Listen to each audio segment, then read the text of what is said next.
Welcome to the Royal Australian and New Zealand College of Radiologists' 90th anniversary podcast series, where we celebrate 9 decades of excellence in radiology and radiation oncology.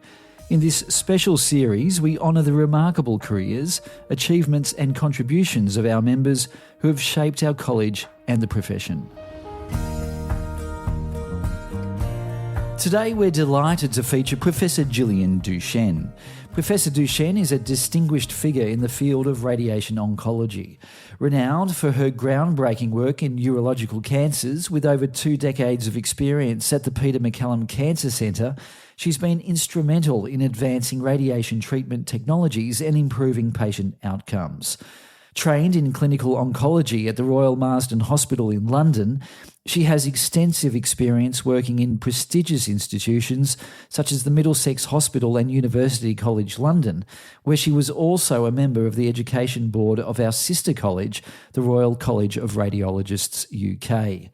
As the chair of the Scientific Committee of TROG and a member and dean of the FRO Council and subsequently of the board of RANZCR, Professor Duchesne has been at the forefront of both oncological research and clinical practice and patient advocacy by generously volunteering in various roles over the years, contributing her time, expertise and passion to advance our mission. Professor Duchesne's dedication to her field is reflected in her numerous publications and active involvement in clinical trials aimed at optimising treatment protocols for prostate and bladder cancers. Her contributions have earned her the highest honours in her field, including RANZCR Gold Medal. She was also awarded the honour of being a member of the Order of Australia in 2020. Professor Duchesne has inspired and led the next generation of oncologists, making a significant impact on the fight against cancer. We hope you enjoy listening to this episode. Why did you choose a career in radiation oncology? That's a very good question. I liked cancer medicine, cancer care as an undergraduate. I liked the mix of really making something worthwhile in terms of helping your patients and also the science behind it. And then when I qualified, which was in England, in my first, we call them house jobs, but it'd be the first postgraduate year over here, I did a 2-month attachment at the Radiotherapy Centre in Bristol as part of my surgical 6 months appointment, mainly based on the wards, but found it absolutely fascinating. I had a mentor then who I spoke to about a career in clinical oncology, and he said, well, you can either be a general jobbing doctor or you can aspire for the ivory towers, but whichever you want to do, oncology is a really worthwhile discipline, and yes, go for it. During the time I was on the wards there, I had exposure to the physics and the technical side of radiotherapy, which we didn't really see as students. And I found that added yet another facet of interest, so I was fairly committed at that stage to go on into oncology.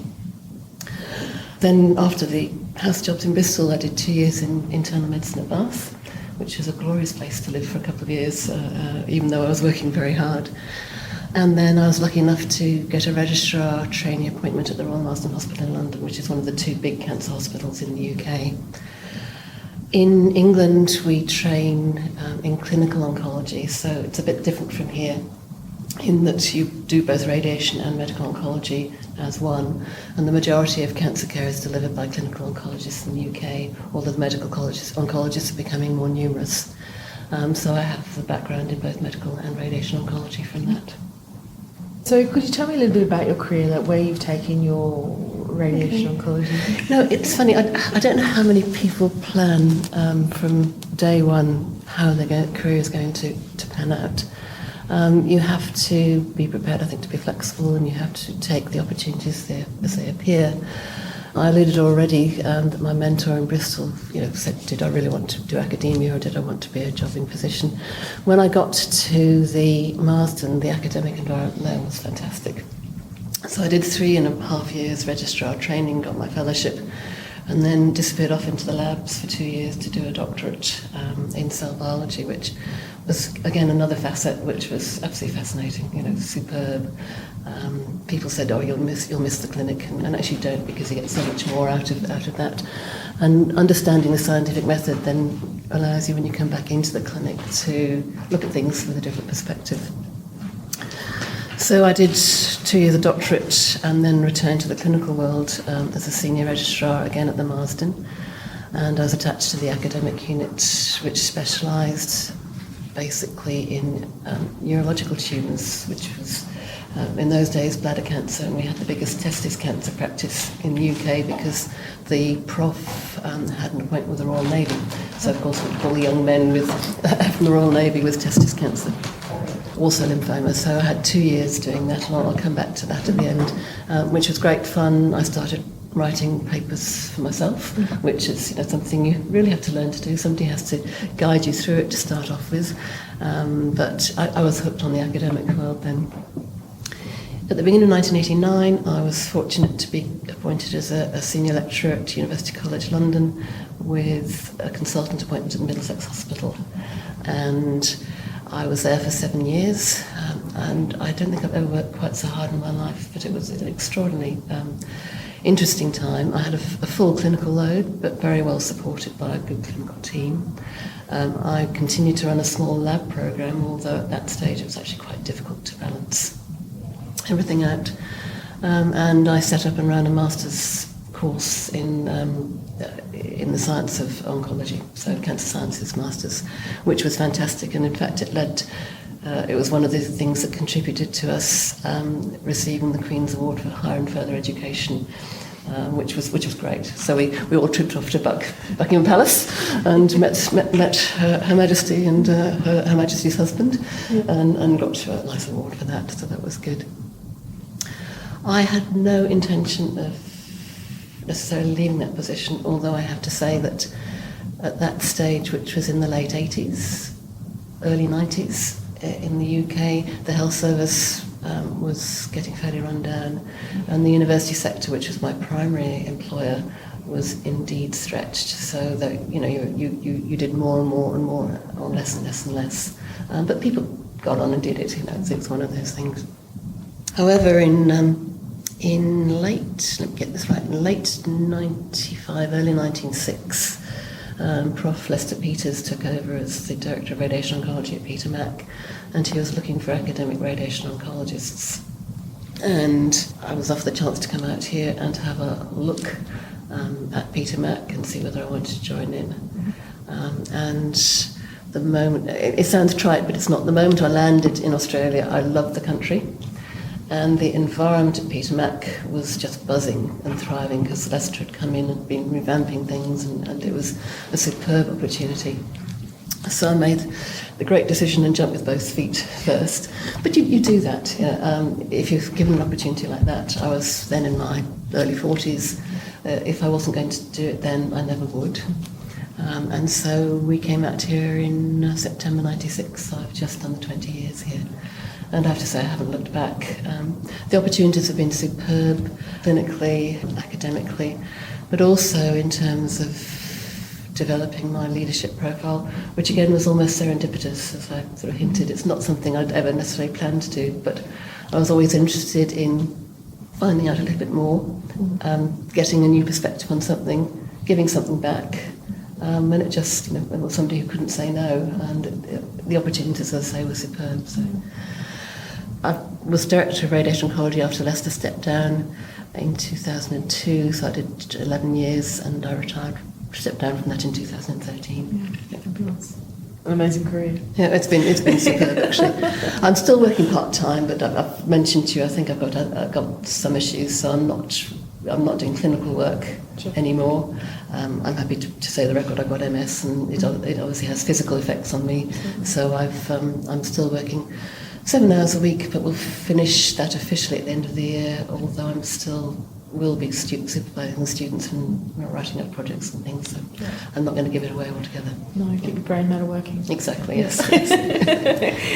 You mentioned earlier, in the early part of your career, you were working with the Navy boys. Yes. I've done a bit of research on you myself in preparation for today as well. So throughout your career, you've been dedicated in the ongoing research of prostate cancer. Would you like to share a little bit more about your research? Yeah, surely. I mean, it's interesting because during my training years in oncology, which were the first half or 2/3 of the 80s, the predominant urological cancer with bladder. And we saw very little prostate cancer. And that really has completely changed due to a real increase in the proportion, or the number of men getting prostate cancer, but also more diagnosis of men at an early stage. When I first started training in oncology, actually before then, training in medicine, I can remember men were diagnosed with prostate cancer, 80% of them would have had advanced disease. And nowadays it's completely reversed, so 80% of them have got apparently localised disease. If somebody presents with disseminated disease, you can't cure them. It's as simple as that. If they present with early disease, then at least you've got a chance. And what we've seen over the last 20 years is the increasing diagnosis of early stage disease, the increasing sophistication of both radiation techniques and surgical techniques, although some argue which is better and which is worse, and I suspect they're both the same in terms of long-term outcome. And it really should be what the patient wants in terms of side effect profile and effects on quality of life that determines what treatment is offered. But we've seen the cure rates improve, we've seen the quality of life improve because the techniques have improved. And I think it's almost a paradigm for treating cancers in that you turn it into from a life-threatening disease into an illness that people live with, just like diabetes or chronic arthritis or whatever. And although eventually a proportion of the patients may die, you've assisted them for often 15 years or so through that process, and they've lived generally good quality of life until the end. And many more are long-term survivors, so that's been a real shift in how things have been handled, or just if you were to take a snapshot 30 years ago and a snapshot now, the difference in care.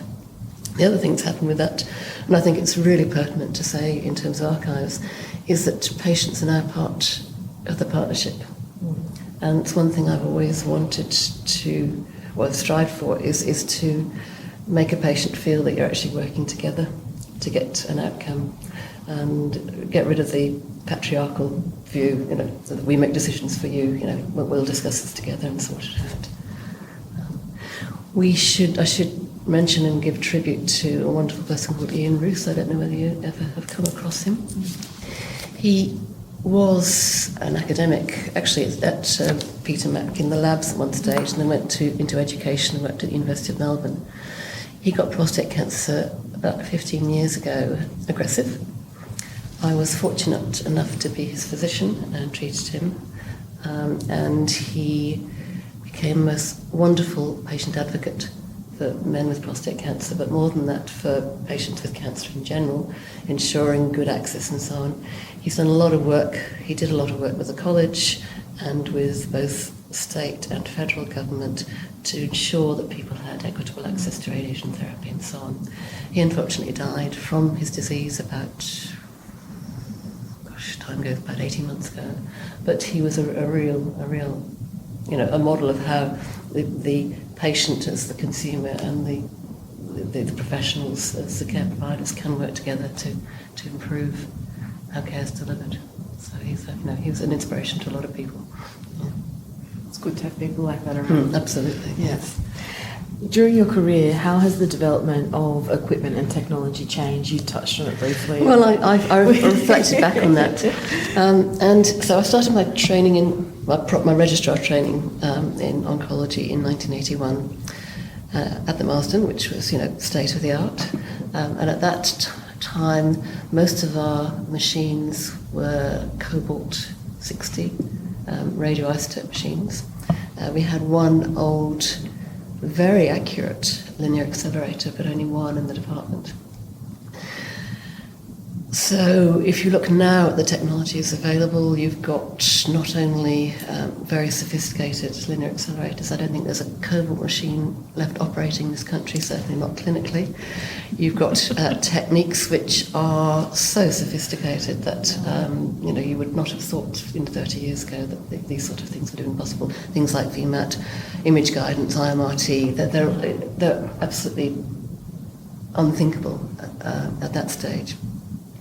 It's interesting to reflect. I did my doctorate and I wrote it up in 1986, and I typed my thesis on a Wang word processor.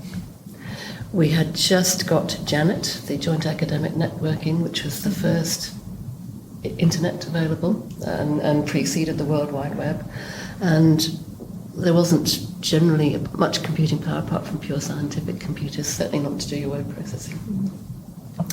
My first lesson in oncology, as a radiation oncology trainee, was with a chest X-ray film, a Chinograph pencil, a patient with lung cancer, and I had to draw on the chest X-ray film where I wanted treated, a square box, so that this patient could then have marks put on his skin, lie down under the cobalt-60 machine, and have the beam aimed at the square box that I had drawn on the chest X-ray.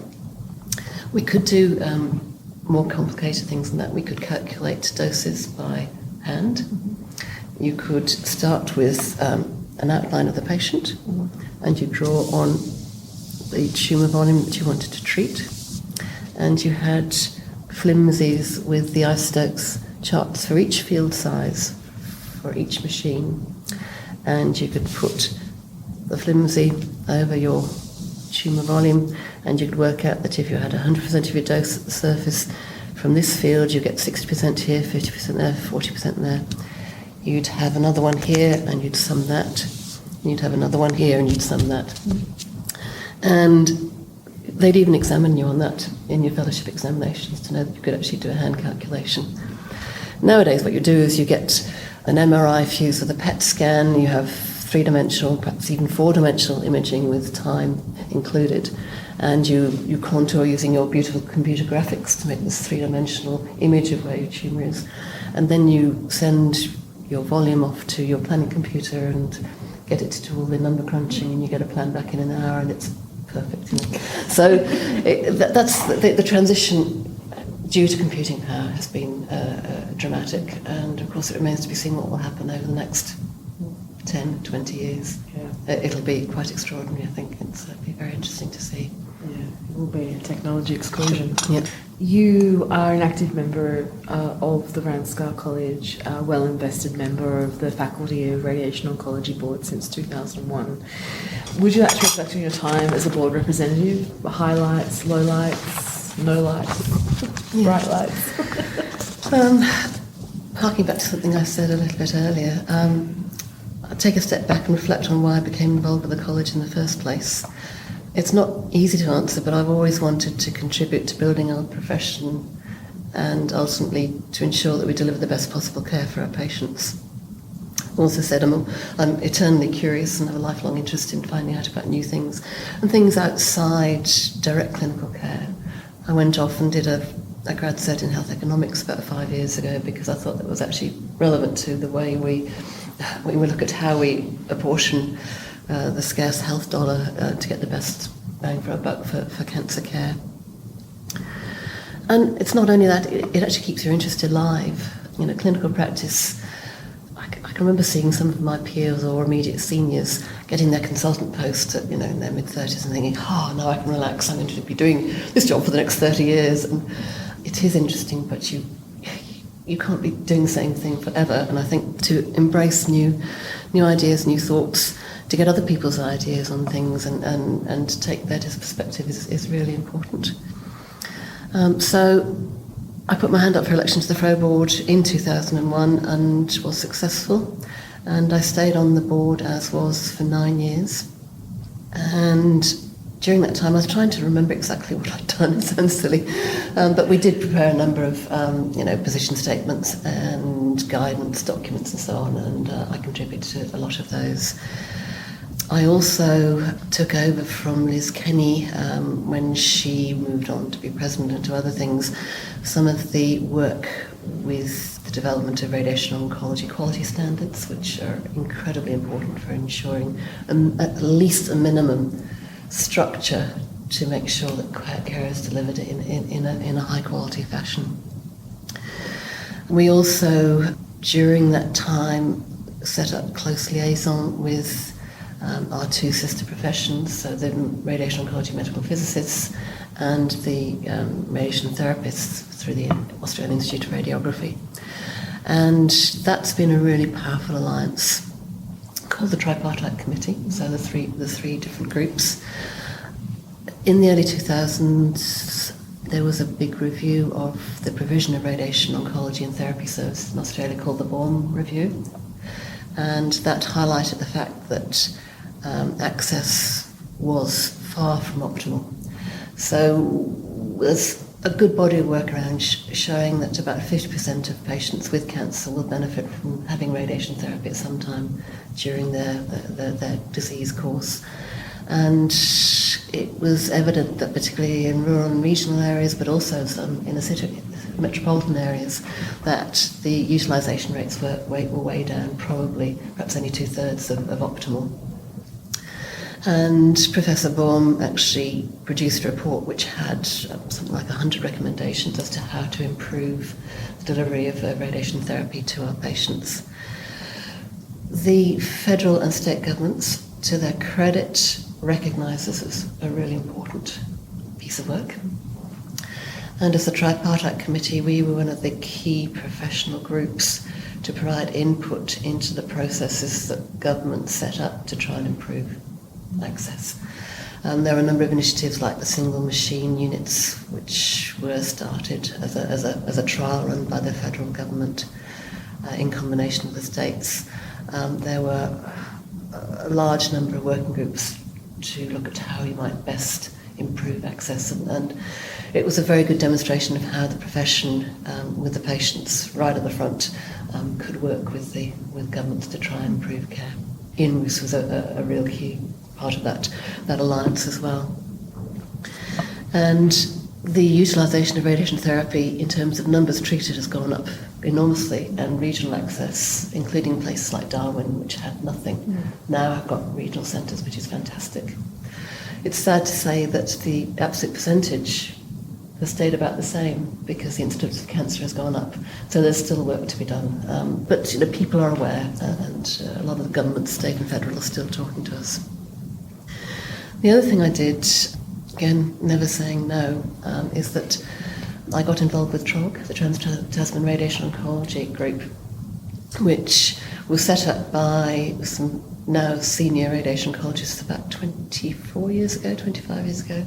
I went to my first TROG meeting within a few months of arriving in the country in 97, I think my first one was.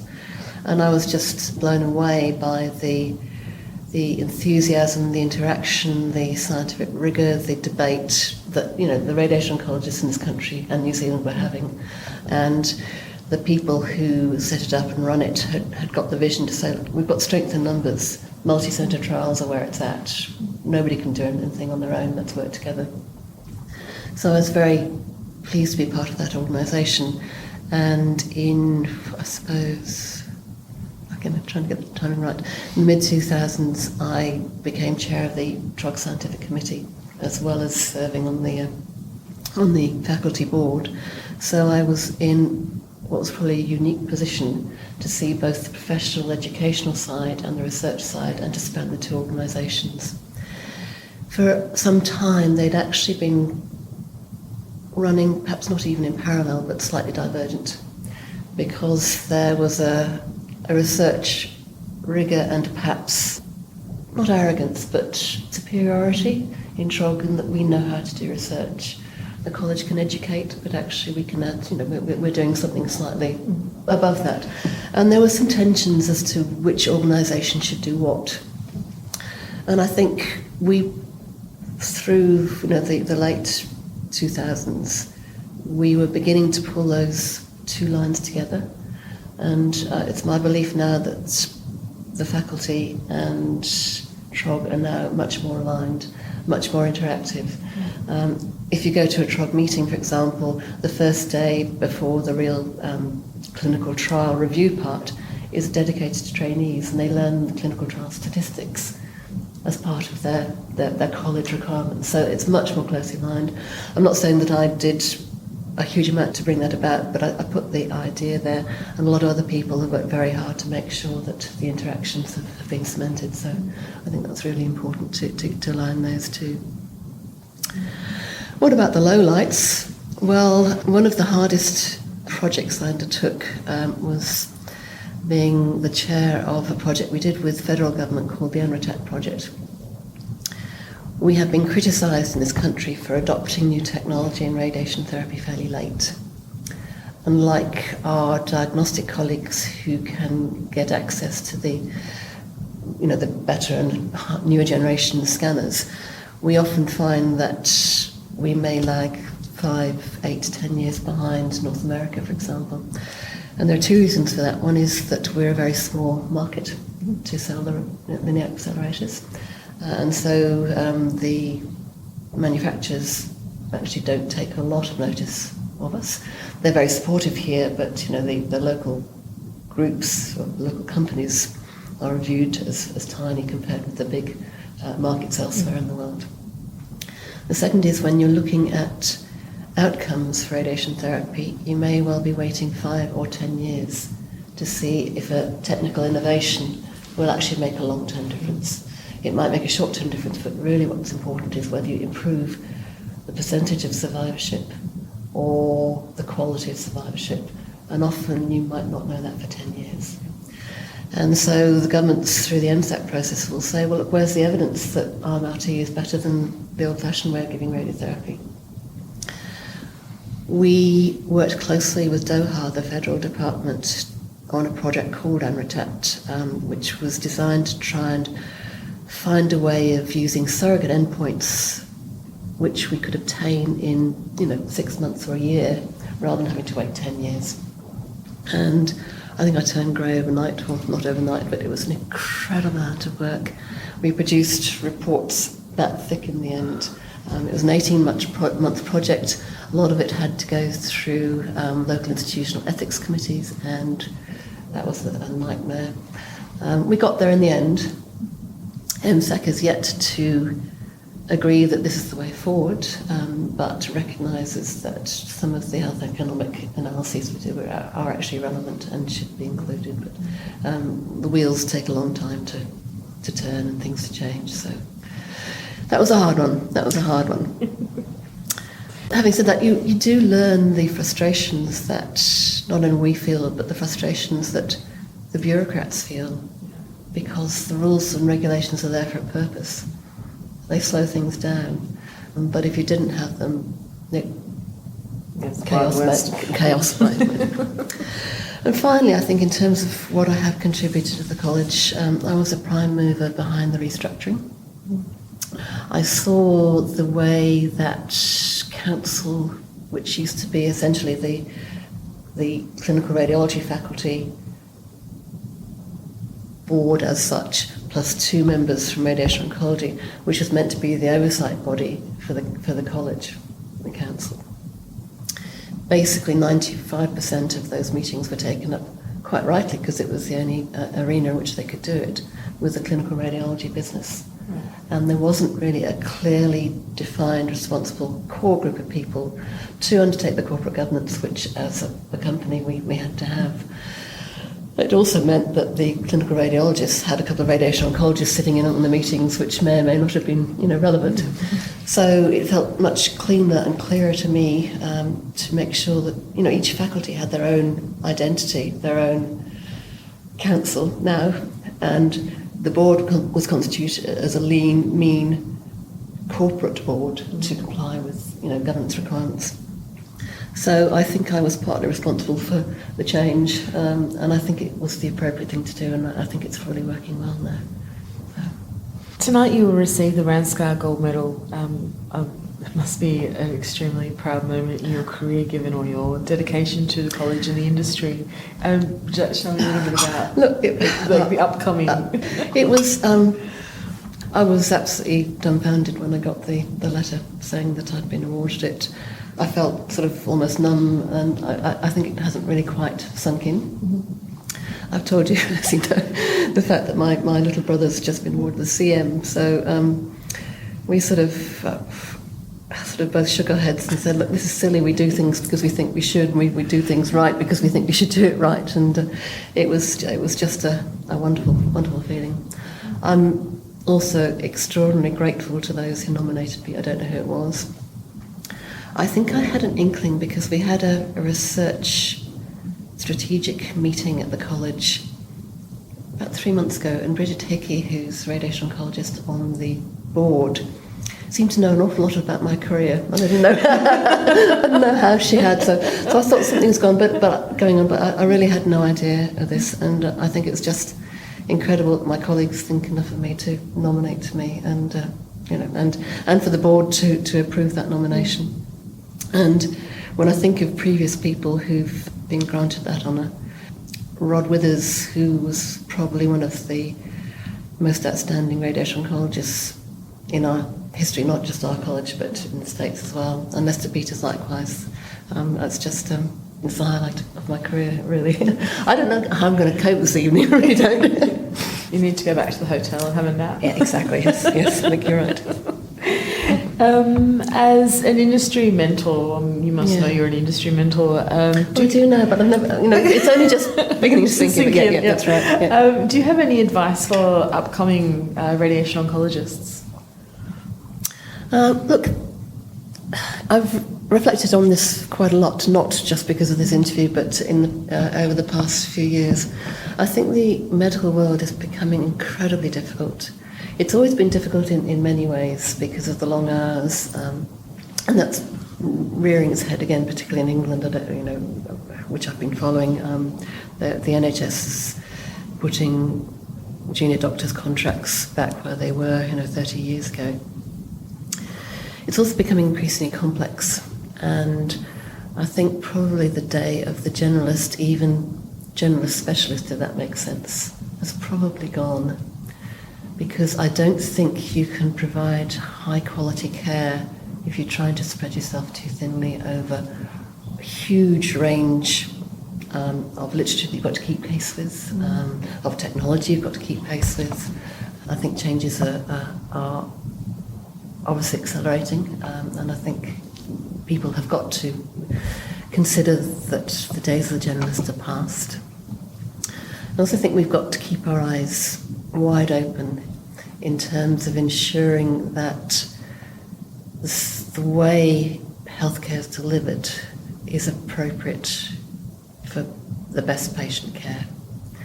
And that means going right back to med school and ensuring that the education that medical students receive is appropriate to the changing world. That sounds very vague and overarching, but you get taught a bunch of facts, you get taught how to apply them. You need to understand how you can continue to evolve your thinking and continue to be flexible and grow. And that's what CPD and CME have been based on or developing, and a lot of people are still struggling with the concept that they have to have rigid requirements around CPD to be accredited to practice.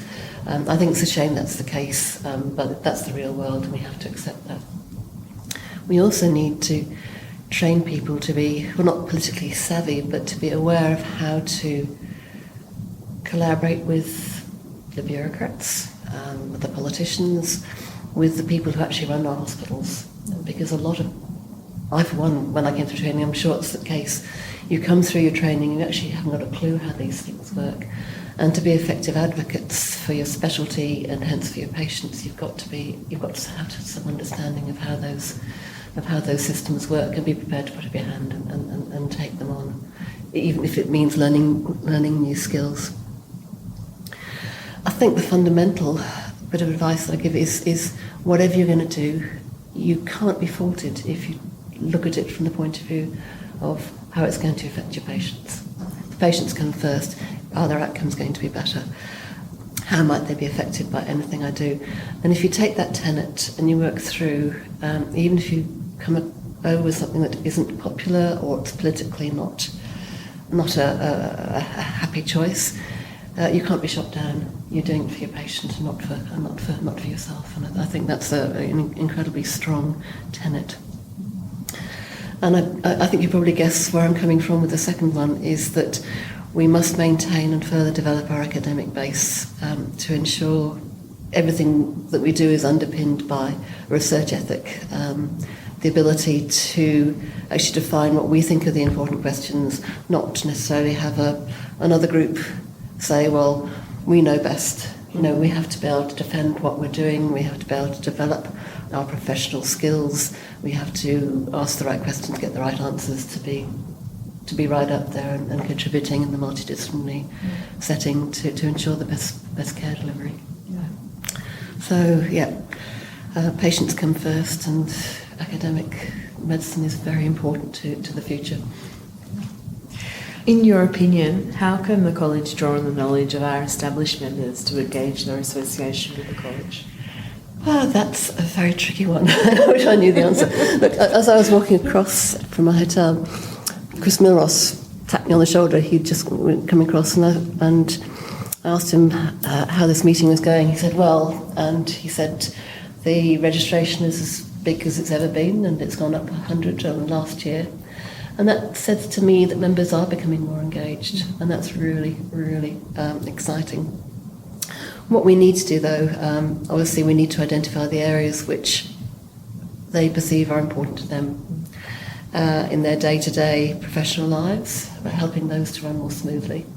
We need to encourage our trainees to get involved in the college at an early stage, because once you're in, you're hooked. We've actually got some very good trainees in both faculties on the juniors forum, and I think that is a fantastic first move.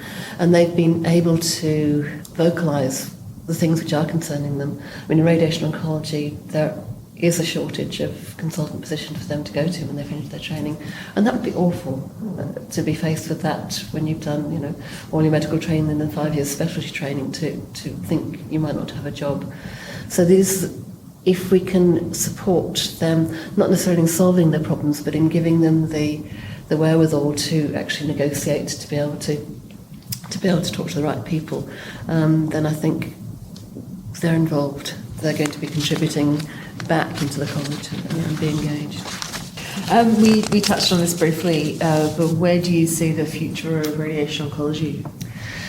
Yes, I'm going to sound political with this, and I'm going to do it quite deliberately. Started to realise that when I started my medical training in the early 70s, chemotherapy drugs had only just been introduced into clinical practice for very limited indications in the 1960s, and then for increasing indications in the early 70s. And as I've already said, the vast majority of oncologists in the UK were and still are clinical oncologists who combine both disciplines. As a second-year qualified doctor, I can remember giving cisplatin as a brand new drug to testis cancer patients in 1977-78. So medical oncology is a young discipline. Over the last 20-30 years, we've seen an explosion in the number of drugs available, the number of combinations, the number of clinical trials supported by drug companies to get their chemotherapy drugs into clinical practice. We've seen a huge amount of investment by the pharmaceutical industry in making medical oncology a very thriving discipline, and many of the medical oncologists pride themselves on being clinical trialists because they're doing the drug company trials. At the same time, we've seen a superb improvement in some of the surgical techniques for treating cancer, and so we have another group coming to the fore called surgical oncologists, and it has seemed for some time that the specialty of radiation oncology, suggested by some, would become obsolete. Nonetheless, over the last 30 years, we know that half of all cancer patients will benefit from radiation therapy. We know that radiation therapy contributes to about a third of overall cancer cures. And despite mutterings for 30 years that it would become obsolete, it's still right up there as part of one of the three key pillars. And I think one of the things that we really have to do over the next few years is to, and I take my hat off to Sandra Turner and the Targeting Cancer programme, because she's really got that spot on. We have got to let the world know, not just our fellow medical colleagues, but the patients and governments, that radiation oncology cannot be done without unless you do the patient a disservice. So we've got the three pillars, not one, not the other, not the third in order, but they're all equal and they all need to work together properly. So we're bound to see enormous developments in technology, as I've said, but what we need to see is an equitable balance between the oncology disciplines, again, to make sure the patients get the best care. And that's what it comes down to, really. Is there anything else you'd like to share today? A special anecdote or funny story? This one really got me, because I thought I'm going to sound incredibly boring because I can't think of anything funny to say. I'll go back to the time that I came out here. When I was back at the Marsden in my 2 years, last years, as a senior registrar, after I'd done my fellowship and then my lab work, Peter O'Brien, who's a senior radiation oncologist from Newcastle, came over to the Marsden and spent a year as a post-fellowship position there, and he and I shared an office.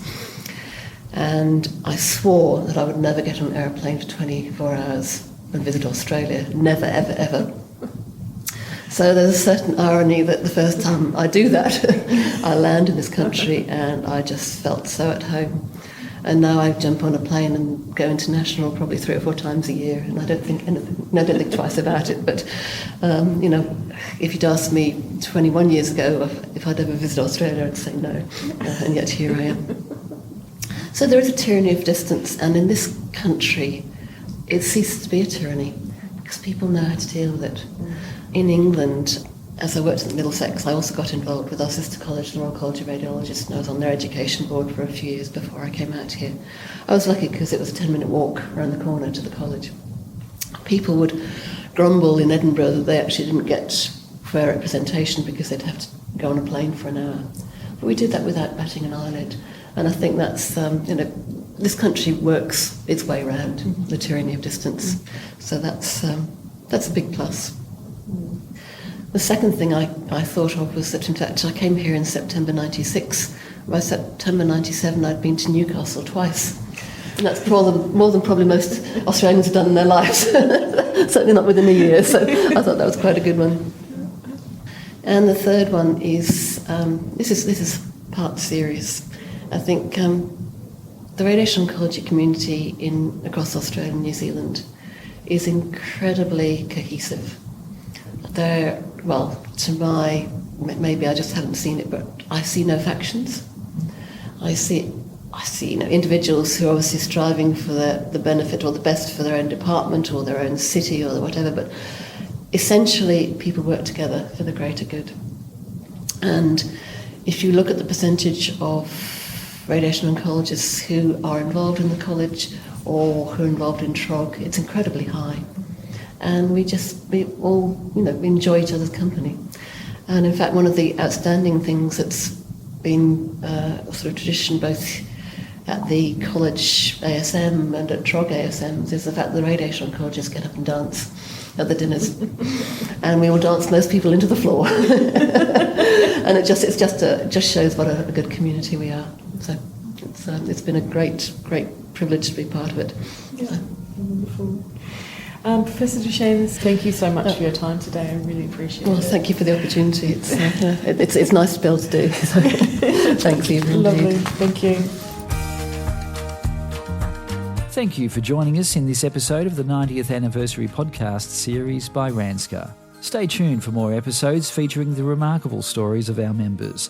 You can find more information and updates about our 90th Anniversary celebrations on our website and social media channels. Until next time, thank you for listening and being a part of this milestone celebration.